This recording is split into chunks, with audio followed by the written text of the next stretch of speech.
morning, everybody. Today's class topic is going to be about preparing your garden for fall. It's obviously not fall right now. It is still the dead of summer, but preparations have got to be made ahead of time, and we've got to start doing our planning now. So that's what we're going to cover a lot of today is planning, why it matters, and what we need to do now to be successful in the garden. Next slideshow here.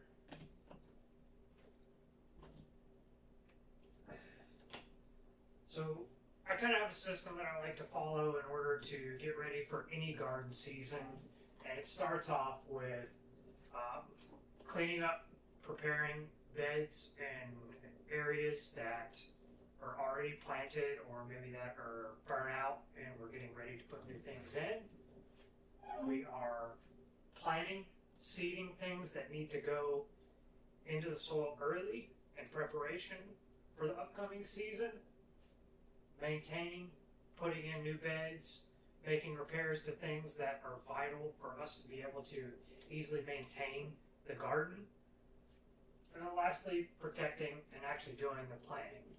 So, fall gardening, it's honestly one of the easiest seasons, and it's really the most overlooked. When we compare fall to spring gardening is massive. There's lots of people are into it. It's where most first-time gardeners really dive into getting started.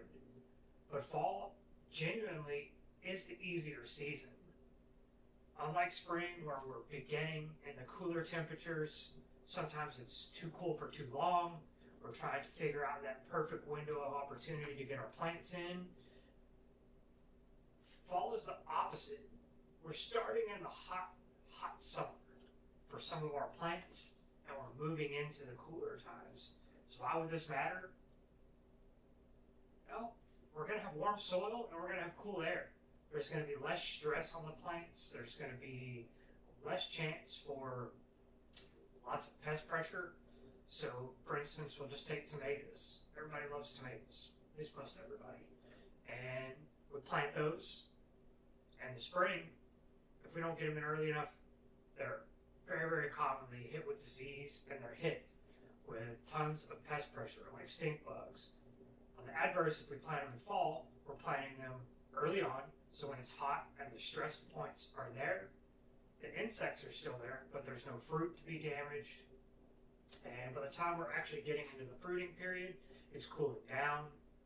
Pests are kind of moving out of their life cycle, and it becomes easier. So fall is really one of the most overlooked times of years to get in a second round of warm season crops and prepare for the season of roots and greens.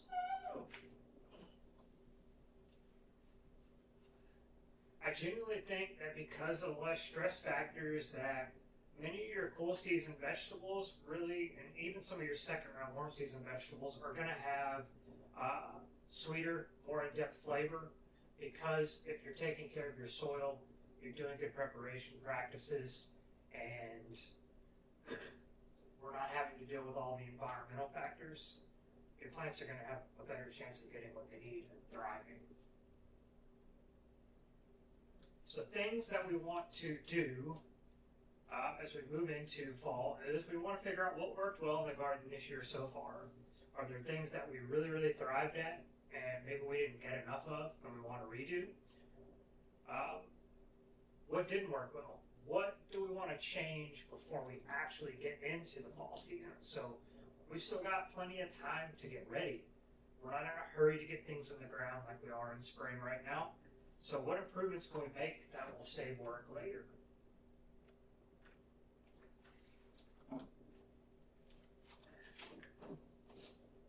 So the first thing we want to do in preparation is we want to clean up. We're going to tidy up. This is a really hard thing for most gardeners, even myself still included to this day. I still have 2 tomato plants that I keep swearing I'm going to cut down each weekend and get rid of. I went out this morning and lo and behold, there's 2 ripe tomatoes on there. They're not very big. They're not worth doing much with, but they're there. all the energy and resources, water and time and energy I put into that to get these 2 little tomatoes was not worth it. So now's a great time to go out there and look at the items that are not ready.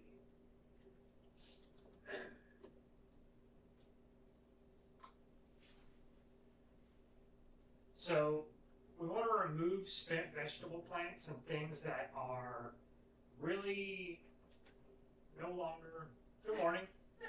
Come on. I told him, I said, let's talk, and he never let anybody in here.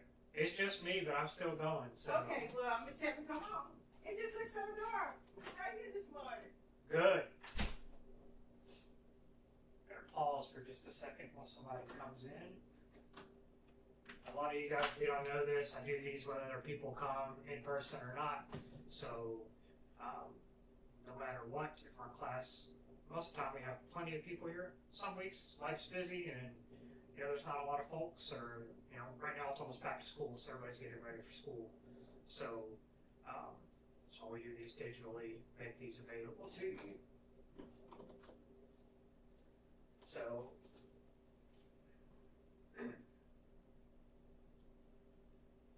As mentioned, I find it's really, really difficult to let go of plants sometimes because I think that we ideally just, we work so hard at it and we want to keep it alive. But at some point, most of these vegetable plants and sometimes annuals that we put in and around the landscape and the garden, they've spent their energy, they've gone through their life cycle, and we sometimes have to let go. We've got to cut them down, pull them up, get ready for something new.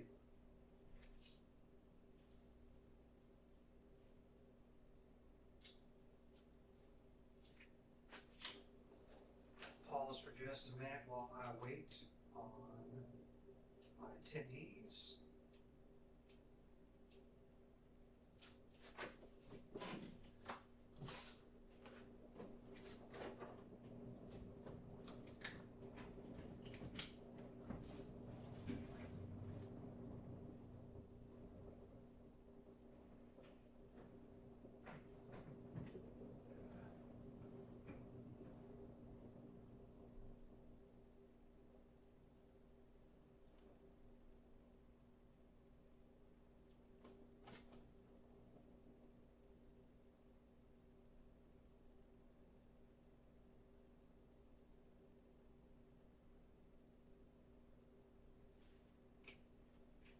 Preparation here will wait just a moment.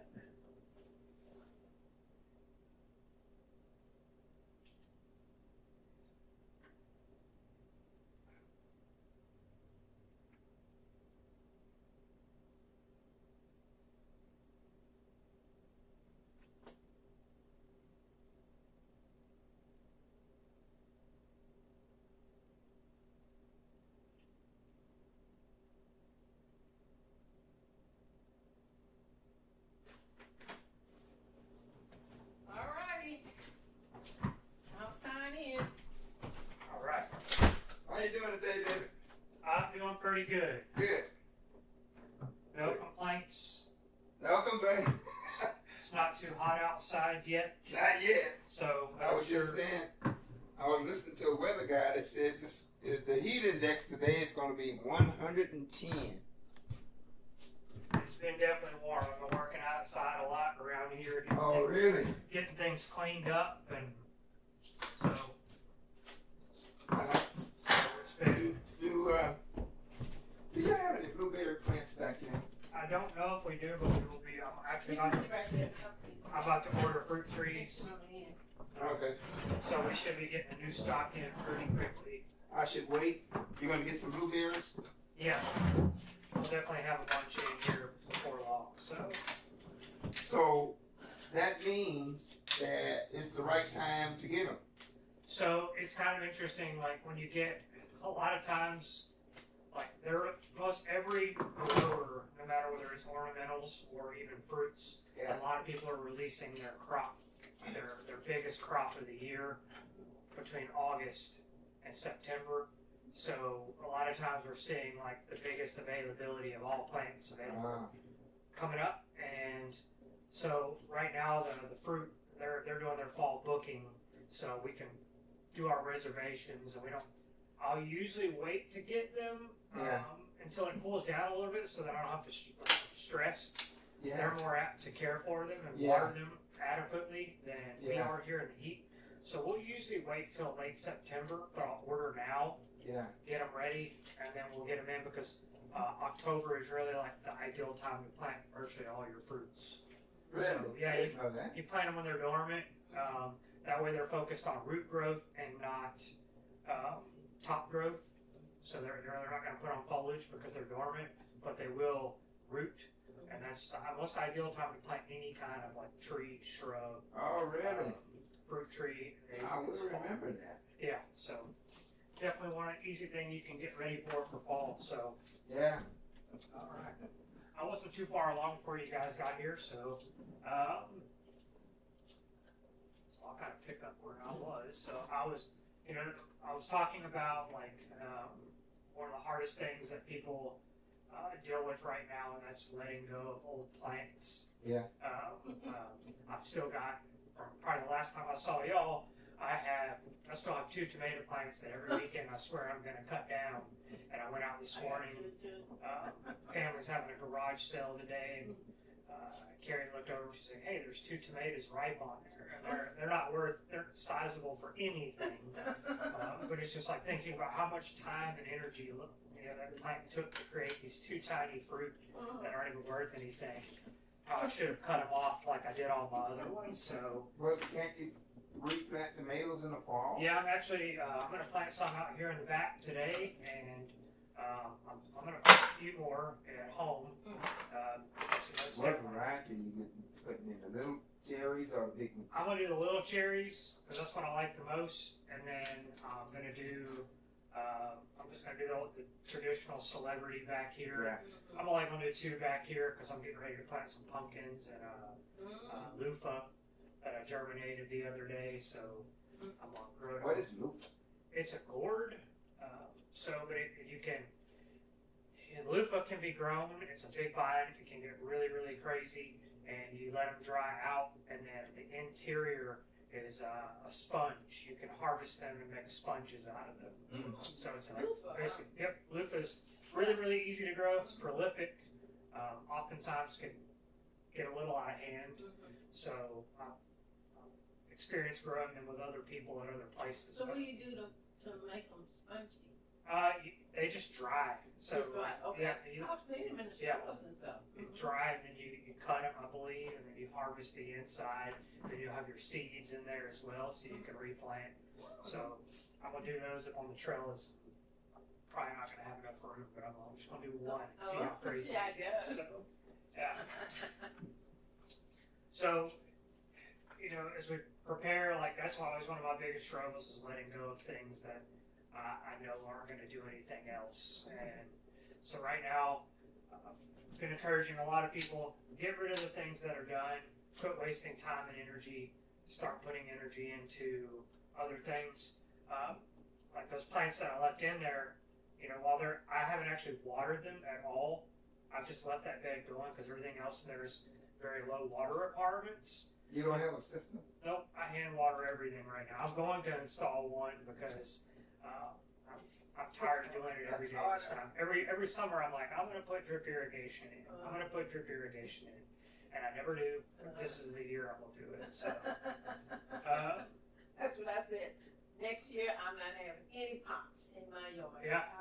I might have a few, but not like I do now. I was like, well, I haven't been putting time and energy into those plants, but those plants are still sucking up nutrients, and they're probably stressed because I haven't watered them. So they're using more nutrients up in the soil. So I feel like I need to go back into that bed as part of my preparation, get rid of them, amend more heavily than I do on some of my others that still have plants that have been being taken care of and fed and whatnot. So You feed synthetic fertilizer? nope, only organic. That's just what I find works best for me. I find that my soil has increased drastically in health over time, and I don't really do a whole lot of fertilization at all. I mean, honestly, it's probably been 6 months since the last time I fertilized. I need to right now. I can tell, but I've still gotten virtually everything I wanted out of my space without having to do a whole lot. And beforehand, using synthetics and other alternative methods, I wasn't getting that. I was really just struggling, and my plants never really looked healthy. And I've got plants growing now that they just seeded themselves. They're thriving, and I'm not doing anything with them. And that's kind of where I've really seen the difference, and just kind of showing myself, hey, this is what's working. This is the route I want to stay on. And that's kind of why I always cater everything towards that method, because it's easy. And I think it's easier to keep nutrition balanced. It's easier to keep because you have things in the soil, microbes that are helping balance everything out, helping make nutrients available, and you're helping keep things from being kind of oversupplied in ways. A lot of the things that I have that are still in there that are going to be like perennials and staples, now's the time I'm getting ready to start cutting back on things, pruning, making room, because I have a lot of things through spring that have just like popped off, they've flourished, they got really, really big. Some things are just too big. I've got a rosemary that's been in the same place for about 40 years, and it's huge. And usually it grows mostly outside of the raised bed because it's a trailing type, so it falls over the edge. And this year it just exploded. It's been blooming which is interesting because I've never seen it bloom, but it's bloomed all season long. But I'm getting ready to start cutting back on it because I need a little more room in the small bed that it's in. So, how do you use rosemary as a seasoning? Yep. We dry it a lot. What do you use? You just use the actual green. So we'll take it and we'll use like a herb stripper and just cut the stem. We'll pull it through and it'll strip them off, and then, or oftentimes we'll take and we'll cut stems. We'll tie them up and we'll hang them upside down in the kitchen. We have a little wire grid on the wall, and we just air dry a lot of our herbs, and then we'll grind them up if we want, and do it that way. We also use, Carrie uses rosemary to make like different, she'll make like bath salt with like lemon oil, you know, just different things, different kind of like cosmetic things and natural things we can use just that aren't food related. Pruning is one thing that I try to do a lot and be more vigilant at, because it's going to encourage new growth. It's going to encourage, especially as we're in the hot months, instead of getting a lot of leggy growth, I'm getting like more compact growth and keeping the plant tight and healthy. It gives me the chance to really inspect all my plants to see if any of those perennial staples in the garden have any dead branches, if there's any kind of disease. So I get to, instead of observing from far away, I get the opportunity to get up close and personal with the things that I don't really touch every day, because that kind of. Are you pruning stuff that is still growing? I mean. Yep. I'll just prune for health. You know, if something's getting too thick or there's not enough airflow, I'll start pruning it out, thinning it out, because I know it will thicken back out. But it's really hot and humid right now. I want to make sure that airflow always stays consistent. And if something also is a staple and it becomes really too thick and I'm layering in plants, or I'm going to be layering in plants around them, I want to make sure that they're not blocking airflow from moving through other plants that might need it later on. Especially as we get into fall, a lot of greens, they want airflow because if they don't, they can get powdery mildew. They'll get, some of them can get diseases because they're using a lot of moisture, because most of your greens are really heavy in moisture, especially things like cabbage. And you want air to be able to move, keep things dry on top, keep humidity from building up in areas that you don't want. Is it too early for cabbage? Yeah, I mean, but it won't be long, and it'll be time. So,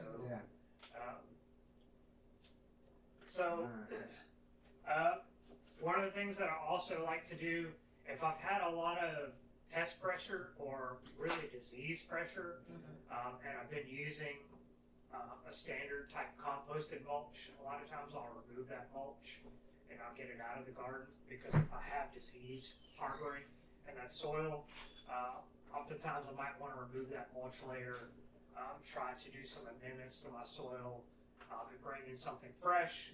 That way I don't have something that's breaking down and acting as a host for something, especially because we're about to move into, the first phase of fall, which is the second planting of warm season crops. So I'm about to put tomatoes back in.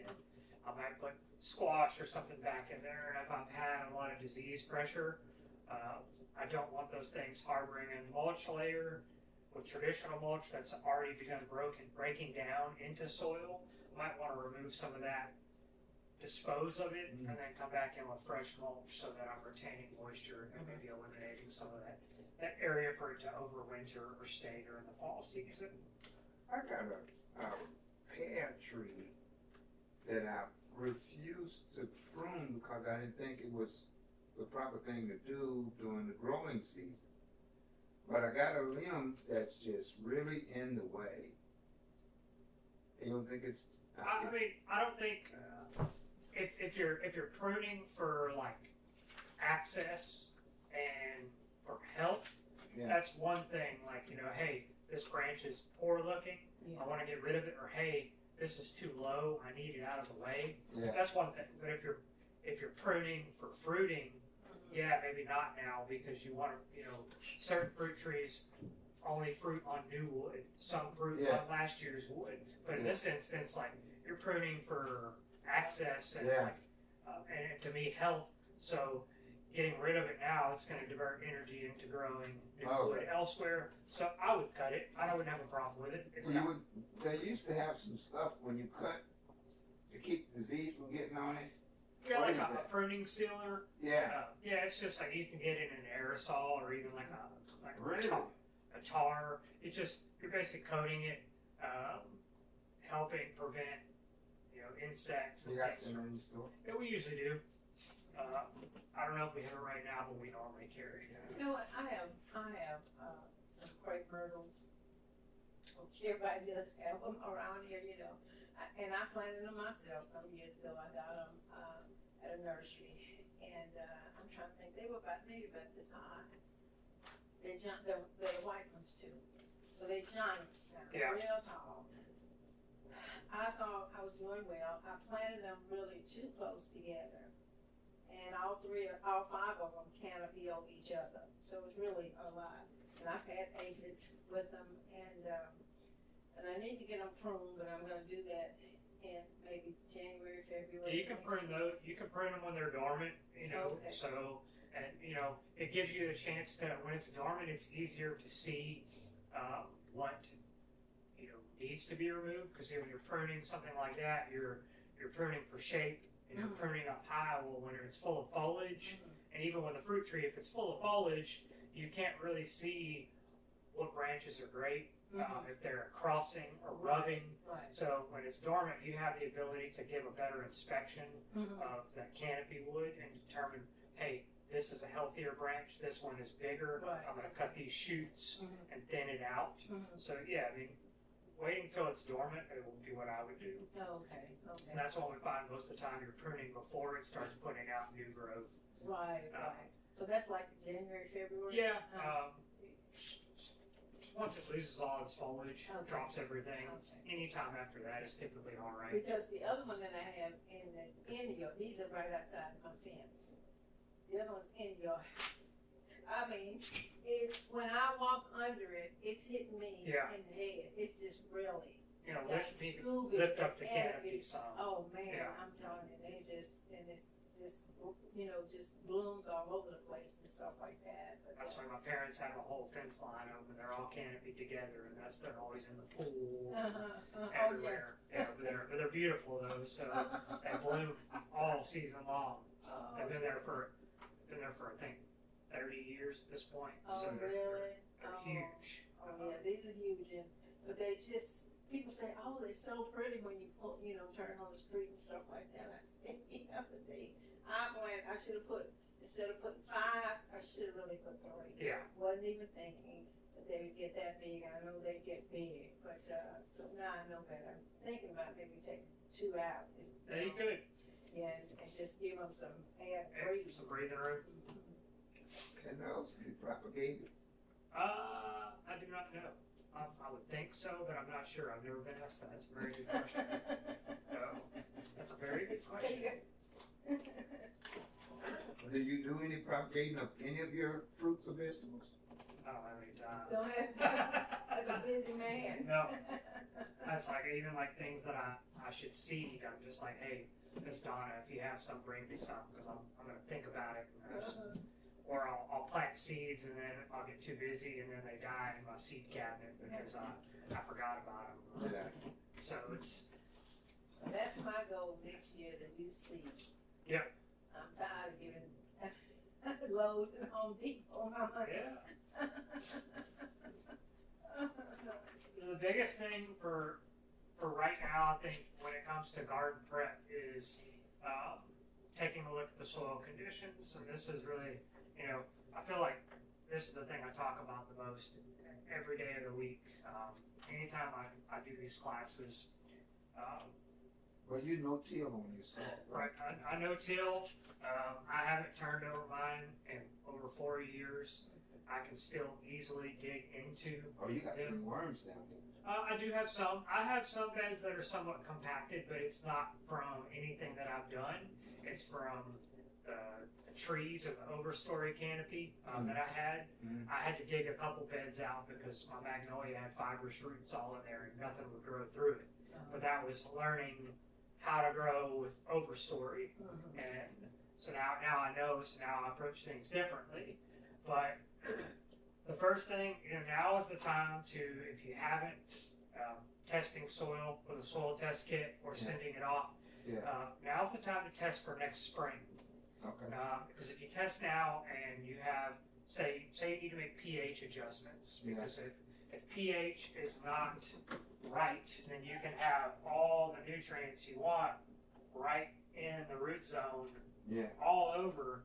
But if the pH isn't right, the plant can't absorb the nutrients. So, in order to make that, if we want to make it more acidic, if we're for too alkaline, we need to add sulfur, elemental sulfur, and if we're too alkaline, or for too acidic, we want to add lime to make it more alkaline or move towards neutral. And those things don't happen overnight. There are ways that you can make things like acidic instantly, but it's not necessarily the right way to do it. You want to use natural ways to amend your pH with lime and sulfur, naturally occurring things.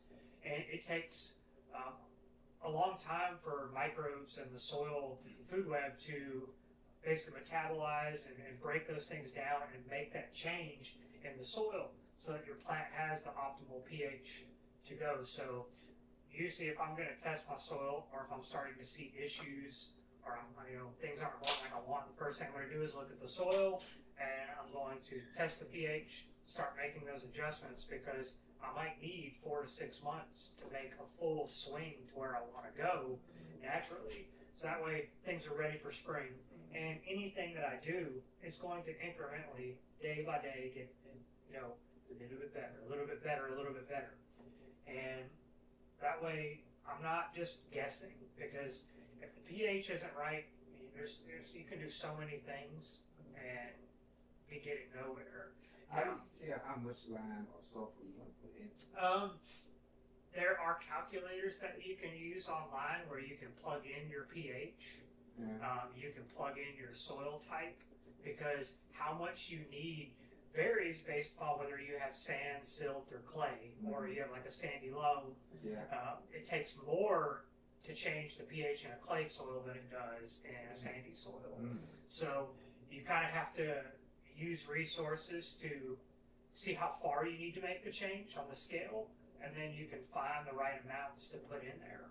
But the calculators are important because it may tell you need 1 pound of sulfur, or let's say I'm nutrient deficient and I need 1 pound of nitrogen per 100 square foot.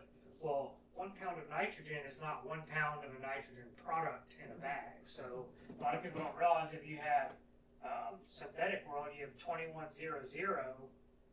it takes 5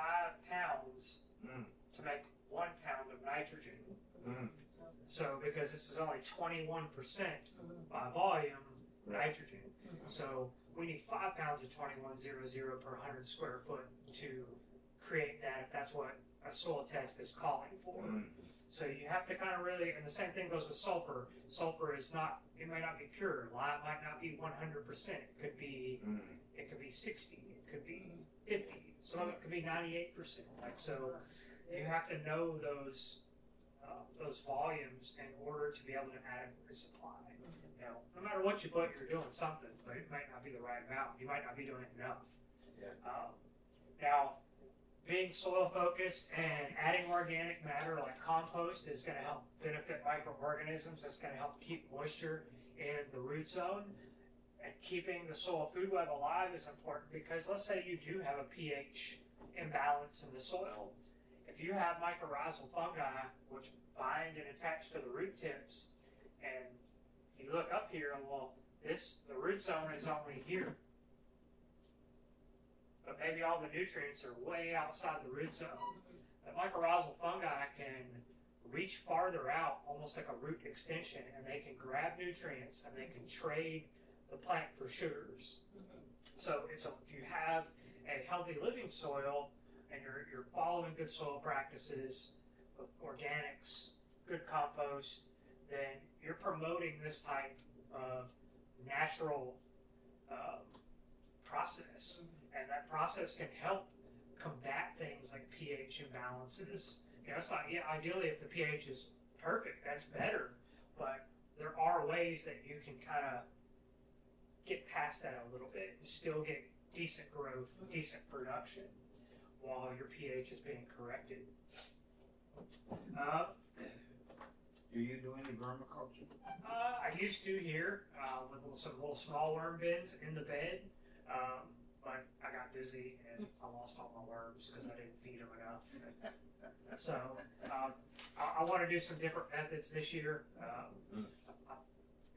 we get into fall and next season, I think I'll have more time, and I want to do some things. I would like to do just a worm bin outside of it. Where you harvest like the worm, they call it like worm juice, where you water through it and then you harvest just the liquid and use that.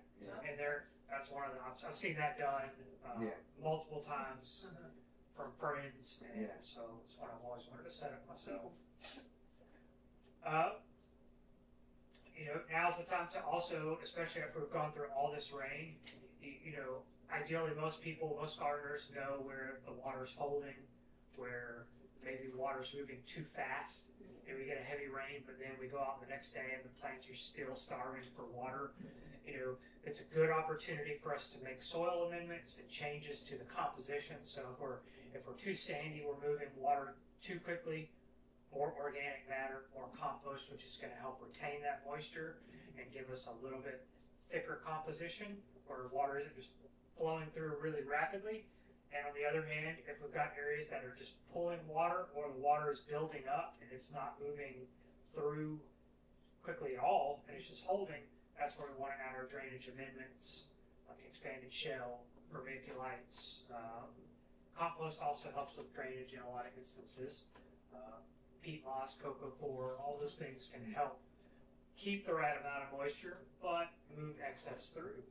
And I think that's really important because some of the things that we can add can help retain moisture. We're moving into the hot, dry point where we haven't had rain in a week. We might not get any for another week. We might go for 30, 40 days at this point without rain for all we know.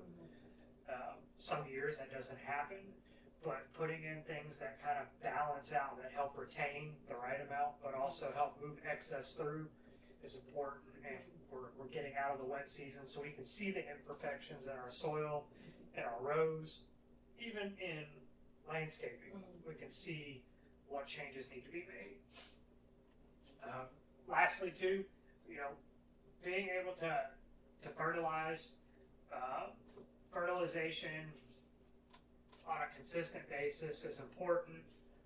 That's one of the reasons why I like using a natural or organic fertilizer, because it's all slow release. It's relying on the soil microbe and the soil food web to break down those nutrients and it's breaking it down over a long period of time versus giving the synthetic approach, which is going to break down very, very rapidly. It's going to give my plants a very quick flash of growth, and I'm not looking at the long-term health of the plant, and I'm not looking at the long-term health of the soil.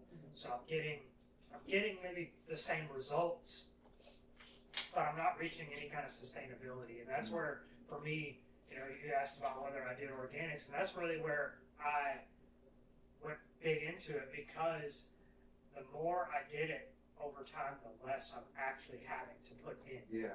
I'm not fertilizing every couple of weeks. I'm not fertilizing. Sometimes I'm only fertilizing twice a year, and maybe I could do a little bit more, but at the end of the day, I'm being successful with very little input, and that is the idea of natural gardening practices, is for the soil to become self-stable and to have like a circular life where you kind of have everything being reprocessed and put back in, and there's zero or minimal waste.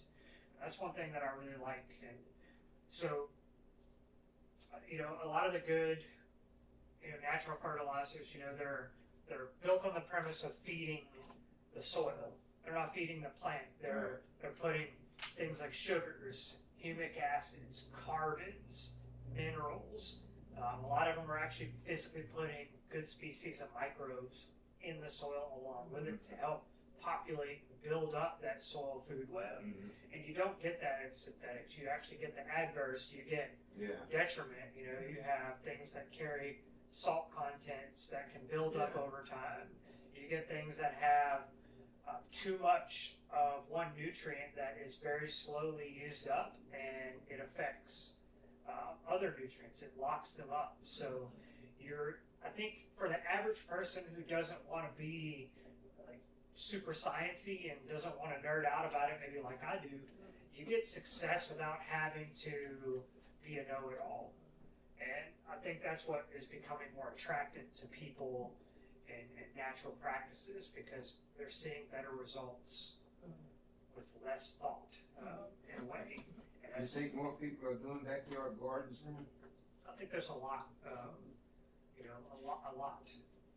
And I think there's a lot more than people realize, you know, and you know, as a retailer, I only see a small amount of them, but there is so many people that I know that I find out they're growing stuff, you know, it's interesting to see. Even if it's one bed, a lot of people have stuff out there. Oh, yeah, I love it. It's intriguing, like, you know. Don't get on your phone and you can Yeah. see it. Everybody's gardening. Yeah. Yeah, everybody's gardening. You know, August is, you know, that month where there's not really a whole lot to plant, but it's really the month out of all the year. I think being that fall gardening is really easier, in my opinion. It's easier because the elemental factors are so much less stressful. They're stressful in the beginning, and the plants are growing into the cool season where there's less pest pressure, there's less disease pressure a lot of times. This is the month to plan what you want to do for the rest of the year, because there's an adverse amount of things. It's one of the most, like, you could virtually plant everything you want between now and the end of the year.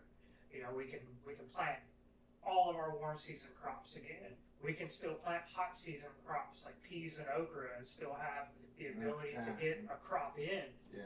We have all of the cool season crops. We got root crops coming up. We've got greens. Everything is available to us, and then in November and December we've got onions. So between now and there, that's a lot of different stuff, and we might like a lot of those things, but we have to look at our space and figure out what we can actually fit in and what logistically makes the most sense for not only like what can we actually use, like what do we use the most of that's easy to grow, that we can actually be successful at. What's cheaper to go buy? You know, we're growing because we don't want to buy it, but at the same time, not every garden is big enough or set up to grow enough of everything. So being able to plan ahead and dedicate space and know where things are going to go, because not everything's going in the ground at once. You know, we're doing it right, especially when we get into the fall season, we might want to plant, a couple early cabbages up front. Or actually, we might want to plant our late cabbages up front. That might take a month longer. And we come in a little later and plant our early cabbages that have a shorter time frame. We might succession plant things like carrots, radish, beets, so that we're harvesting a little bit, we're processing, harvesting a little bit, processing, instead of harvesting everything and then being like, holy moly, like, this is a lot of work, I don't want to do this. So it gives you the ability to take a step back and start developing a process that works. And is everything going to go perfect in year one of planning? Absolutely not. But planning is something that I even myself, I don't take enough time to do. And I'm trying to be better at it, because I do ideally want to utilize my space to the best of my ability, because I don't have a lot of it. And it's precious. Like, onions are one of my favorite things to grow. I hate onions. Why do you say your favorite things to grow? Because they're just fun. They're fun. I mean, I love the flavor of onions, but I do not like the texture of a raw onion. I do not like the texture of a sauteed onion unless it's like diced up really, really small. Its flavor is second to none. It's the most underrated thing in the kitchen and cooking. But I don't like the texture, but I love the process of growing it. I love seeing how the plant creates this bulb out of these greens. But at the same time, if I don't plan, I'm going to have this space eaten up for 120 days. It takes 120 days? Some of them do. Depends on the variety. You can take 120, sometimes longer, depending on the season, to get these onions. So if I don't time it right and I don't plan, then these onions are still going to be in the ground in my prime real estate when it comes for springtime. And then I'm trying to plant things that I want, and then I end up planting them late. So planning, I think, it's underrated, because it also causes people to plant things late or too early, because they're not really getting the information they need. So if I'm planting my onions in my tomato bed, or one of the areas that I love to plant a lot of tomatoes, and they stay in there too long, then I'm trying to get these plants in there and grow them, and then I've got plants competing against each other at the very end, and my bed is not ready to plant tomatoes in because the onions are still there because I waited too long. So just simple things like that, I think, are really, really important. Planning your layout, making sure that you have diversification in there, where you have the ability to include pollinator-friendly plants, to have them available, so that, especially as we do second-round warm season crops, we want to have pollinator-friendly plants, because things like squash and melons or pumpkins, they need that pollination from insects, or we're going to be out there hand-pollinating, which is fine, but I would rather promote a diverse ecosystem and build an ecosystem than build a garden, because that goes back to the same principle when I talk about fertilizing and using natural practices. If I'm using natural practices, I'm becoming self-sufficient. If I'm eliminating myself from ideally having to be the pollinator, from having to intervene in different situations to get what I want out of it. So making sure that we have things that are going to be blooming in the fall, that are going to have different shapes and colors, is really, really important. Also, having time to plan about rotation. I don't ideally want to put my tomatoes and peppers and some of my second round warm season crops, I don't want to put them in the same bed that I grew them in spring. I want to move them, because if there was any bit of disease or pest pressure that is specific to a crop, I'm basically reintroducing the host back in there, and if that's still prevalent or active in that soil and the conditions are right, then I'm going to be inviting them back into it, and I'm risking my hard work in my second round. Now, that's not always the case. Some things like tomatoes, we don't really see stink bug problems in fall tomatoes because it's cooling down, and stink bug season is really when it's hot.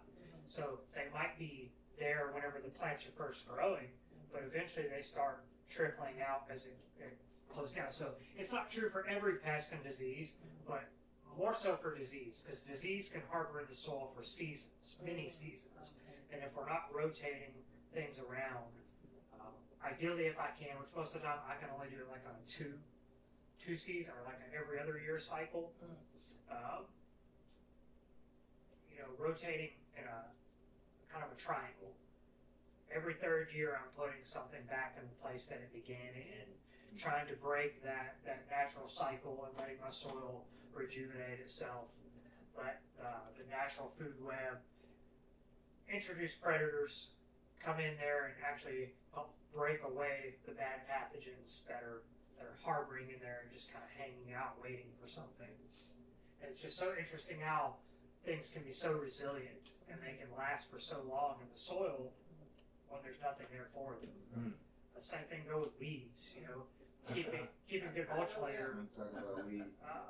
Weeds can stay dormant. Seeds can stay dormant for some things for decades. Seem like forever. Yeah. The perfect conditions arise, and then here we are. They're back in the garden. Yeah. I also really think that fall or August is one of the best times to think about systems, ways that we can put things in place that make things easier for us, and then that long term it reduces the amount of physical work that goes into it. So we're starting off some of these crops in the hottest part of the year. Shade is not always naturally accessible for everybody. At home for me, shade's there because I'm growing basically my garden in an understory. But if I take the back of this office here, the beds are wide out. They're open in the sun all day, every day. If I put things back out there, I'm going to be watering. The plants are going to be stressed no matter what I'm doing because the conditions are just not wonderful. So creating systems where I can implement shade is a simple thing. If I can have a way to put up a shade cloth as I'm moving into July, and I can have that over some of my areas where plants tend to be stressed, I'm reducing the temperature. I'm reducing the direct hot rays of the sun, makes the plants more resilient. It also increases my water usage, and if I couple that with a mulch layer, now I'm watering less even during the hottest part of the year. And it truly does work because growing in the understory of the trees, I don't water every day. Some plants I have to water every day, but almost all those are ornamental that I have. The stuff that is in the garden, a lot of it will look like it needs water, but I'll wait and then it'll perk back up at night, and it's just drooping as a protective action. Peppers will do that. Like I've got a jalapeno in it, it'll droop, and then as soon as the sun gets off of it in the evening, not every day, some days it needs water, but it'll start lifting back up, perking itself back up, and it just shows you that plant's naturally using its own defenses to just relieve that stress. But if I had a way to block that afternoon sun just a little bit from it, then it would be even less stressed. So implementing ways to put up shade cloth, especially like right now, I'm going to go put out, hoping today to put out a couple tomatoes out back.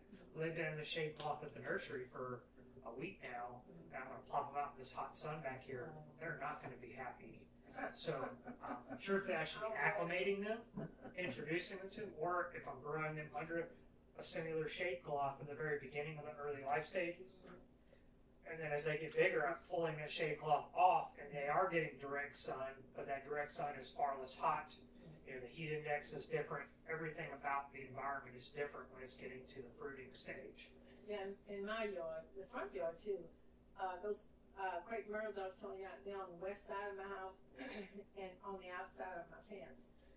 When you come inside, there's a little shade there, little lights, and then the rest of it is sun. I have mostly sun, and in the front yard, pretty much it's all. I had to cut down a tree last year, an oak tree, huge tree, and it was over my azaleas. And of course, azaleas are not blooming. They only bloom one time, and those encores that will bloom like 3 times. They have bloomed since then, so they're drying, I'm sure. They're stressed. They need water because that was a canopy for them. Yeah, and encores can take more full sun than like old traditional azaleas, but they're stressed because that factor has been eliminated, and things that once thrived, they've got to acclimate, and it doesn't happen overnight. It's not just like, hey, a couple weeks later I'm going to be happy. It's we've been living in this same condition for a long period of time. It doesn't happen with a snap of the fingers. So, it's something I'm going to be talking about today. We're recording more podcast episodes today, and that's the first thing I'm going to be doing is thinking about we're not creating a garden, we're creating an ecosystem, but also utilizing that concept of overstory and understory, because everything can have harvestable value, or a lot of things can, but even things that don't. Ornamentals can have a lot of value to other things by thinking really, really about placement and planning how you can utilize all kinds of other things to break down issues that you can't control, like sun, like heat, airflow, wind blocks. So it's really interesting, layering in things, and as people begin to get out and build, spaces. I know last time y'all were here, you talked about, raised beds, like kind of it's doing maybe more raised beds. It gives you the opportunity to really think about, like, okay, I'm solving some problems of drainage. I'm going to have looser, more adapt soil to grow in. But what other factors might I be able to solve as I redesign my space? By planting other things adjacently and so on. So I really feel planting is the most underrated aspect of gardening, because it's always do. That's really where I am now, because I guess about a year and a half ago, I do mostly flowers. I do a few herbs. That's all I do at my house. But about a year and a half ago, I decided I was going to pull up everything in that little flower bed, which is really on the other side of out close to the east side of my yard and stuff, opposite of where the crepe myrtles are. And so, but anyway, I pulled up everything. I had some weed berry in there. I pulled that up, took all of that, been down there for about, since 2010, so about 14, 13 years. I said, I'm pulling this up. And so, and it took really almost about a year before weeds started to crop up. I mean, it stayed down in there. And so, but I had flowers down there, and I took them all up, and I put them in pots. So I got about 40-some pots in my yard. I'm sick of them. I said, get rid of all these pots next year. That's my goal. Get things in the ground, what I can put in the ground. I do plan to have some pots, but not that many. It just making me crazy. And it's just so much heat in my yard. It's just a lot of sun. And so I have to, I have things like things that tolerate the sun more so than some of the other plants. But that's where I am now, trying to get that situated and get that set up. There's things that, if you're growing ornamentally, there's things that you can grow, if you have room, or you can plant other smaller, like medium-style or medium-sized plants. There's other things that you can plant that are fast-growing that can provide you some overstory canopy. There's a native plant that it can grow pretty big. It probably grows big as a large crepe myrtle, but it's the desert willow. It's a native, and it has a really, really beautiful flower, but it can grow 2 to 3 feet a year, so it can become pretty large really quickly. But as you plan that out, you may be able to utilize certain things like that to help provide some natural shade. Even it's the Pride of Houston yopon. So the yopon, it's a native as well. It's super drought tolerant, but not unlike a yopon shrub. It's like an actual maybe 12 to 15 foot like tree. Okay. So you grow. It looks almost like a mulch crepe myrtle. You grow it up, and it will have a little canopy, and then you can plant around it, utilizing that shade. And that tree also helps microbes, and everything around it is kind of benefiting. So I think that's kind of an interesting. Are they easy to get around here? Yeah. Oh, okay. We carry some of both of them. They're not big right out of the gate, but they both grow really, really well. And being that they're native, they don't require supplemental watering really, except when the first couple weeks you're putting them in there, getting them established. But after that, crepe myrtle doesn't really require a lot of care. It needs fertilization more than a native type would, but you can get some things that will grow easily without a lot of work, and then it will help benefit some of those other plants. Shade. And too, like thinking about as you're planting those out, what other things can you grow as a living ground cover around them that aren't going to choke out your flowers, your plants, but are there things that you can do to cover the soil? Because even with mulch, if you leave bare soil, over time, weeds are naturally going to grow. If you go out into the middle of the woods and you look, there's not bare ground. There might not be a plant, but there is something covering the soil, like a natural mulch layer. There's plants, there's ground covers. And if you're utilizing that thought process, you can design some really pretty spaces, even ornamentally, without having to have a lot of care, or set yourself up to have less work to do. I want that for sure.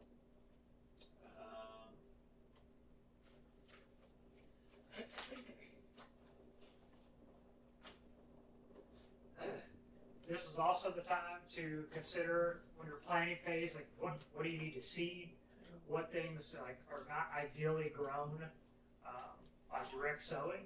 Truthfully, a lot of the stuff in the fall, a lot of your greens, like things like cabbages, broccolis, all that, you could direct sow those right into the soil and be fine with it. They're all in the same family. The seeds are all identical. They look similar. They have very similar growth habits right out of the gate. So a lot of your true fall crops are really best done by direct sowing. People they'll try to transplant things like broccoli and cauliflower because they don't correlate that it's in the same family as the mustard green. So if that mustard green seed will germinate really well and take hold by direct sowing, so will some of these other items. And direct sowing will really provide you a stronger transplant because less handling. A lot of things like, tomatoes, I could take this thing, I could throw it around, I could break off half of it, and it's still going to grow just fine. But not everything loves to be handled. Not everything loves to be transplanted. I did a workshop with some Boy Scouts, and I didn't really think about what I was doing when I went. I brought 3 buckets and 3 tomatoes. Well, when I showed up, there was 15 of them. And I was like, well, this isn't going to go over well. I can't choose which one of them is going to get to plant this. So we replanted the same plants over and over and over again until everybody had a chance, and probably more than one chance. But the plants were fine. But when we're dealing even with like some of these more delicate fall crops, they don't want to be handled. They want to just grow. So direct sowing can be really, really beneficial, and it eliminates some of the work that you have, and it increases your success. And you know what? When my dad growing up, he had a garden, he and my mom, and they didn't put things in the greenhouse and nothing like that. They just went out there and Plant it. Yeah. That's how it was when I was growing up. I remember my grandfather doing it. They just put it on the ground. He may have started like some tomato plants here and there, but that's different. That's one of the things that you kind of have to start off in a controlled environment, because you can't just put them out in the hot sun right now. They're not gonna thrive. They're not gonna be healthy and strong. But a lot of the other items, they germinate so quickly and they grow much more rapidly that they can handle those conditions and being put out, directly into the garden. Like the pumpkin that I did, and like the loofah, I should have direct sowed those, but I just did it because I was like, okay, I'm going to plant this right now. And it would be a lot stronger had I done it that way. It's like pumpkins and gourds and squash, they grow in compost piles all the time when things get composted. So they're really adept to just growing right out of the ground. They don't need to be transplanted. But right now there's not really a lot of things that I feel really need to be grown for transplanting, because peppers and tomatoes are transplantable, but we're already past that. We're too late for starting seeds on those items if we really want to get a fall crop. So looking at what's coming up and making a plan so that I'm not planting something I don't need to. I'm not starting seeds too early. A lot of people are going to want to plant cool weather crops by seed way too early, and then when they germinate and the plants are getting up and leggy, it's too early to get them out there. They're going to put them out. They're not going to thrive because it's still too warm. The conditions aren't right, and then they lose them, and then the discouragement sets in. I also think that this time of year is and even in spring, early spring, when it's still cold out, really taking the moment to step back and observe the space in general. I go out so many times and I find things that are wrong, and then whenever I'm busy or we're in the growing season, I'm like, oh, I'll fix that later. I'll do this later. I'll do this later. But now when less things are growing, and a lot of the things that are growing right now, like my okra and a lot of my perennials that aren't really needing inputs from me, now's my opportunity to add in garden beds if I want to add something. Now's the time to fix things that are maybe not perfect. Like maybe some of my tomato cages are broken and I need to get new ones. Like really stepping back and using the time that I would normally be in the garden working to work on the systems and the structures and the things that are out there that I need to be in order. Otherwise, I'm going to be fumbling around trying to get it. And that happens to me so many times. I'm like, I don't have the right stuff, or maybe my stakes have rotted or they've broken, and then I'm out there and my plants are falling over, and I go, I'm like, oh, my stuff's broken. And then I'm like, okay, now I got to go to the store. I don't have time to go to the store today. I'll get it tomorrow. And then it just keep going, and then my plants are falling over. They're breaking. So looking at all the things that are just part of maintaining, whether it's my tools, getting those ready. I think that's, I don't know, it's such a simple concept, but I mean, when I really talk to people, like, nobody really looks at the stuff they have. Like, they're always reactionary. Hey, I need this right now.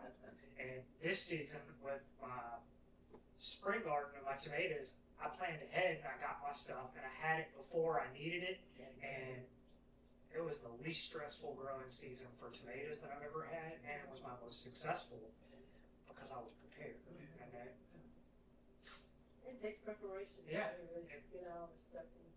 It's a lot of work. It's a lot of work. It seems like it's a lot more work with vegetables, Yeah. foods, and stuff like that. The plant, you put them there, you want them to stay there. Yep. The flowers. Oh goodness, yeah. You know, as we go into this like multi-month planting phase, you know, we're gonna be planting tomatoes, peppers, warm season crops in August and into early September. Then mid to late September, we're starting to plant greens. We're starting to plant things like cabbages as we get closer to October. November, we're planting onions. You know, October, November, we're planting lettuce. So it's this multi-month thing. Having that system and getting ready to plant it, knowing what's going in the ground, but also knowing what we're going to do to protect those items from things that are to come. You know, onions for me, they're late. I know they're going to go through a cold snap, so I'm always prepared to mulch them with a pine straw to bury them, to get them to where the tops are not getting burnt or they're not getting frozen, because I know those tops are what are needed to create the bulb, and without them, then I have no onion bulb. I just have green tops again, and that's not what I'm growing them for. Things like row covers and things. If I've got things that are going to grow through the coldest time of year for my fall garden, do I have hoops and things ready and set up so that I can throw over frost cloths if we start getting an early frost or an early freeze? Getting those systems in place and having them ready, making sure again that everything is ready to go so that I can get out there. And that's why shade is one. Like, I'll set up like hoops. I could throw a shade cloth over my young plants, my tomatoes and such, and then by the time that's ready to come off, later on that bed's got other things in it, cool weather crops or things maybe I don't want to get hit by a frost, and I can throw my frost blankets over those same hoops. So creating little systems that are inexpensive but they're invaluable. they stop costly mistakes. So,